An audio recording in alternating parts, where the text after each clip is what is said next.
We know the side effects of cancer can be devastating. But sometimes it's the medicine used to treat cancer that can actually cause more problems. But for Kylie's kid Max, it doesn't matter if it's cancer or chemo. He's not letting anything stop him from doing what he loves. Center of your foot near that center circle. Step back far enough, push off. I do PT once or twice a week. Switching feet on me. Max doesn't really look like he needs weekly physical therapy. 15. Especially when he's on the baseball field. There we go.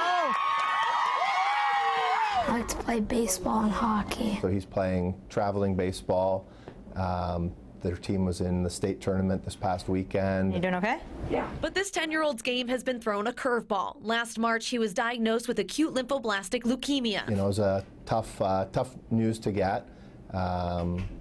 Initially, very treatable. He's on a really good path and a good overall prognosis. 6. Come on, push through your heels. Max was in remission after just 2 weeks and on the baseball field only a few months later. He set some goals. He wanted to play in 10 games and 1 tournament. This year, he's playing full-time. Works on your reaction time. Even though Max technically beat cancer, he has 3 years of chemo to make sure the blood cancer doesn't come back. Nice. Feel okay? Yeah. And it's that chemo that has him in physical therapy. It is a pretty common side effect. As soon as the color switches. A side effect not from the cancer, but from the medicine. His ankles are weak, and so we're trying to build that back.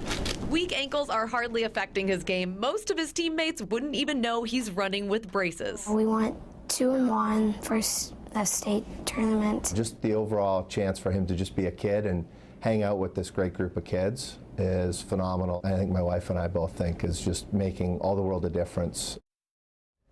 Wow. He works so hard. I mean, he's in there, once or twice a week working on that. That side effect that he was talking about, so he has weak ankles, and it's a side effect that's pretty common from chemotherapy. And it affects kids in so many different ways. This is just how it happened to affect him. But I've heard from a lot of kids that the chemo is so hard on their bodies. I mean, you obviously want to beat cancer, but it's rough. Well, and if he has to do it for 3 more years, that's going to be a lot. But it's great to see that he can get out there and be active and have fun, too. Exactly. And he's halfway through, so a year and a half left. So that's the good news. He can do it. Great story.